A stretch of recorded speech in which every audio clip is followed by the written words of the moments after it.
Bonjour, je m'appelle Guillaume Cros, je suis chiropracteur et aujourd'hui on va parler de l'hallux valgus, une déformation qu'on retrouve au niveau du pied. Vous êtes prêts? Allez, on est parti!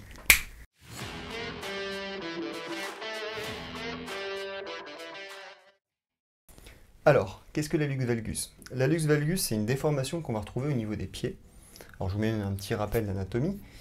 Au niveau de notre pied, on a un gros os qu'on va appeler le premier métatarsien. D'accord? Premier métatarsien qui va venir s'articuler avec la première phalange de l'hallux. Donc l'hallux, c'est le mot scientifique pour dire gros orteil. On va avoir ce premier métatarsien qui va partir dans le cadre de l'hallux valgus vers l'extérieur du pied. Et à l'inverse, on a la première phalange de l'hallux qui va partir du coup vers l'intérieur du pied, ce qui va nous créer un angle. Et finalement, comme on a le premier métatarsien qui part vers l'extérieur du pied, en fait, on va voir la tête du métatarsien. On va voir cette partie de l'os qui va être un peu plus saillante, un peu plus proéminente, ce qui va donner l'aspect d'une boule et ce qui va créer en fait ce qu'on appelle l'oignon. D'accord? Donc ça, c'est le cas typique de l'hallux valgus. On va aborder tout à l'heure comment est-ce qu'on peut créer un hallux valgus, mais ce qu'il faut savoir, c'est que l'hallux valgus va évoluer tout au long de la vie. D'accord?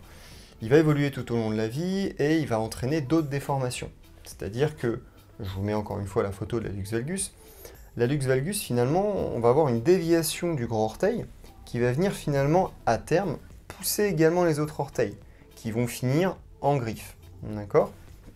Alors bien évidemment, hein, si vous avez, je sais pas, 75 ans, 80 ans, et que vous commencez à avoir un hallux valgus, ça n'atteindra jamais des proportions graves, d'accord, ou d'une forme vraiment avancée.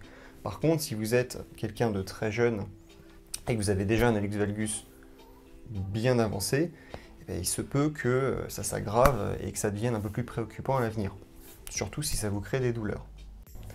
Alors, comment est-ce qu'on développe un hallux valgus? Quels sont les facteurs qui vont augmenter notre chance d'avoir un hallux valgus? Ce qu'il faut comprendre, c'est que là, on touche un sujet qui est encore assez nébuleux au niveau de la science, de la littérature. On ne sait pas encore exactement comment on le crée. On sait comment on peut l'aggraver. On connaît le mécanisme, mais on ne sait pas comment ça se déclenche. D'accord? Donc il y a plusieurs petites pistes. Par exemple, il y a le sexe. On a remarqué que c'était beaucoup plus fréquent chez les femmes. 95% de mémoire, je retrouvais chez les femmes. Il y a aussi la génétique. C'est-à-dire que si vos parents, grands-parents ont effectivement un hallux valgus, il y a de fortes chances que vous en ayez un. D'accord? Après, il y a d'autres facteurs. Ça peut être, par exemple, je sais pas, ça peut être le port de talons. Donc là, le port de talons, effectivement, naturellement, ça va avoir tendance à pousser un petit peu l'hallux, le gros orteil, vers l'intérieur du pied. Donc ça va commencer à créer effectivement ce phénomène-là. Bon, d'ailleurs, au passage, le port de talons, ça crée plein d'autres problèmes qu'on évoquera dans d'autres vidéos. Il y a ça. Ensuite, il y a la forme, en fait, finalement, la longueur des orteils. Alors, bon, apparemment, il y a ce qu'on appelle le pied grec, le pied égyptien, en fonction de la longueur des orteils. Et le pied où on retrouve l'hallux qui est beaucoup plus grand que les autres orteils, effectivement, il va y avoir plus de chances de se faire, finalement, pousser contre les autres orteils, dans une chaussure. D'accord? Fatalement, si mon orteil, mon gros orteil, il est à la même taille que mes autres orteils, il a moins de chances finalement de pousser les autres. Alors que s'il est long, fatalement, la chaussure va le repousser. Okay? Donc apparemment, la forme aussi du pied et des orteils va avoir tendance à prédisposer ou non à un hallux valgus. Alors il y a plein d'autres causes. Il semblerait aussi que le surpoids peut augmenter ou créer entre guillemets un hallux valgus, sachant que comme je l'ai évoqué, il y a un facteur génétique. Donc si on a une prédisposition d'avoir un hallux valgus pour avoir un hallux valgus, et qu'en plus on est en surpoids, fatalement le pied il va avoir plus de poids, plus de contraintes à supporter et à répartir. Donc fatalement, s'il y a un problème biomécanique au niveau du pied, ça va être mis d'autant plus en évidence. D'accord? Il y a aussi l'alimentation par exemple. On a remarqué que si on avait une arthrose précoce au niveau du gros orteil, ça pouvait effectivement commencer à augmenter toutes les autres déformations qu'on peut retrouver au niveau du gros orteil, notamment l'hallux valgus. Et on commence tout doucement à se rendre compte que l'alimentation a un rôle dans le développement d'arthrose ou non. Parce que je rappelle, l'arthrose c'est normal. C'est normal de perdre du cartilage au fur et à mesure de sa vie. C'est tout à fait normal. Et d'ailleurs, au passage, je dirais même que l'arthrose, normalement, ne crée pas de douleur. On n'a pas trouvé de phénomène qui associe l'arthrose à une douleur. hein. Petite parenthèse, ce qui crée la douleur, c'est plutôt ce qu'on appelle des crises d'arthrite. D'accord? C'est des poussées inflammatoires d'arthrose. Mais bon, passons. Donc déjà, il y a tous ces petits facteurs-là qui peuvent prédisposer, ou en tout cas qui peuvent entraîner à terme un hallux valgus, bien que ce soit encore assez nébuleux. Ah, et un tout petit facteur que j'avais oublié, la ménopause. On a remarqué qu'effectivement, lors de la ménopause, il y avait une diminution de certaines hormones qui notamment sont responsables de la solidité des ligaments. Donc ça entraînerait finalement plus d'élasticité au niveau des ligaments, et du coup ça stabiliserait un peu moins le pied, et ça pourrait un peu augmenter ce phénomène-là. Voilà. Mais encore une fois, hein, c'est pas quelque chose de vraiment défini, hein. Peut-être que dans 5 ans, je vous dirai complètement l'inverse, mais bon, la science c'est comme ça. Alors, maintenant on va parler des solutions. Alors quand je dis solution, hein, pensez pas qu'on peut redresser un gros orteil comme ça, hein. D'accord? Ça va plus être des conseils que je vais vous donner, des exercices pour redonner de la mobilité à votre pied et éviter plutôt d'aggraver l'hallux valgus. Bon, je pense pas qu'il est réellement possible de stopper sa progression, mais on peut en tout cas la ralentir. D'accord? Avec des exercices de mobilisation, des exercices de renforcement musculaire. Ok? Et au passage, hein, la vidéo que j'ai faite juste avant sur le pied, avec des petits exercices à faire pour finalement avoir un pied qui fonctionne relativement bien, ou en tout cas pour gommer la plupart des problèmes qu'on trouve au niveau du pied, et ben je vous conseille de faire tous ces exercices-là si vous avez un hallux valgus, hein, ça va clairement vous aider, en plus des exercices que je vais vous donner aujourd'hui. D'accord? La vraie façon, hein, de redresser le gros orteil, on va pas se mentir, c'est de la chirurgie. D'accord? Et encore une fois, la chirurgie, c'est quelque chose d'invasif, et ça, c'est pas une décision qu'on prend à la légère. D'ailleurs, c'est pas forcément vous qui allez être à l'initiative, c'est plus votre médecin qui va vous diriger ou non vers de la chirurgie, ou par exemple un podologue. La chirurgie, finalement, ça va vraiment redresser l'orteil et ça va corriger le problème. D'accord?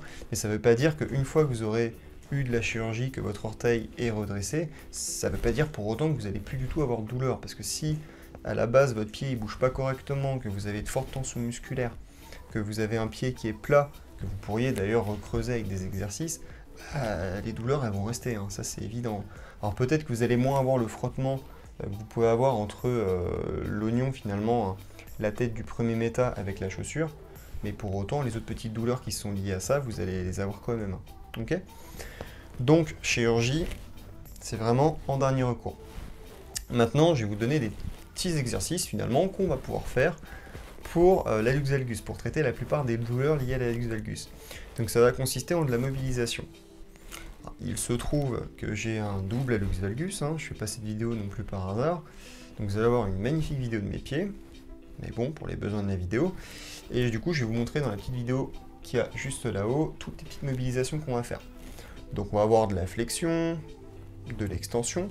Donc flexion-extension au niveau finalement de l'articulation entre la première phalange et la deuxième phalange de l'hallux. Ensuite on va avoir flexion-extension, mais dans l'articulation finalement qui est entre le premier méta et la première phalange. D'accord? Pareil, flexion-extension.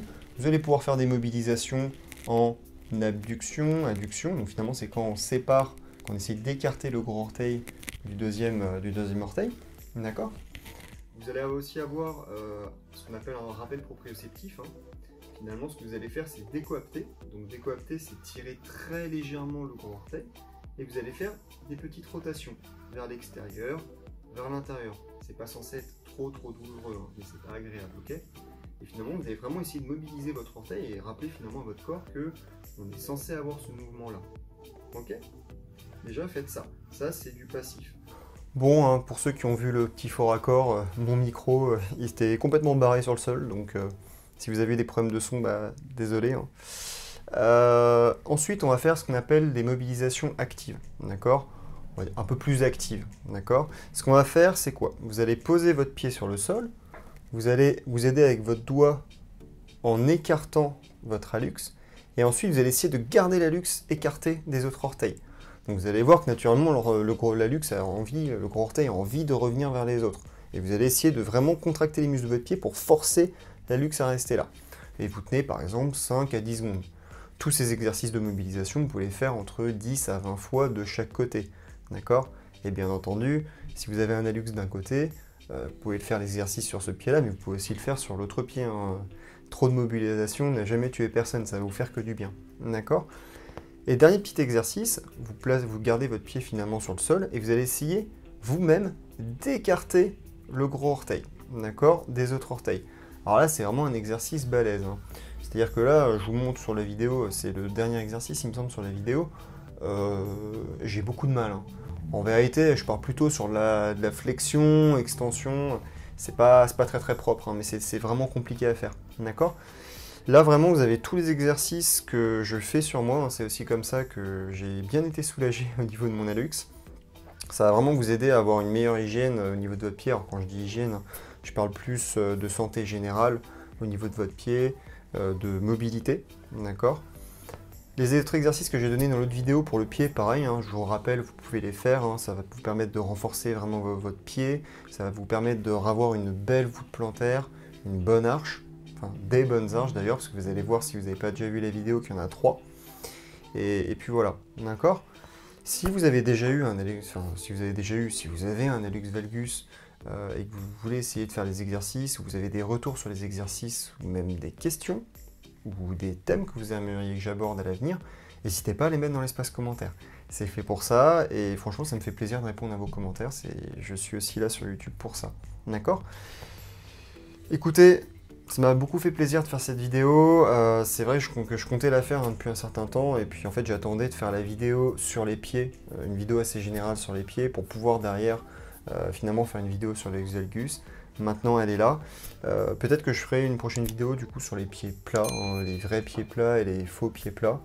Hein, encore une fois, je vous spoil pas trop, mais peut-être que je le ferai là-dessus. Et puis si vous avez des suggestions, hein, n'hésitez pas.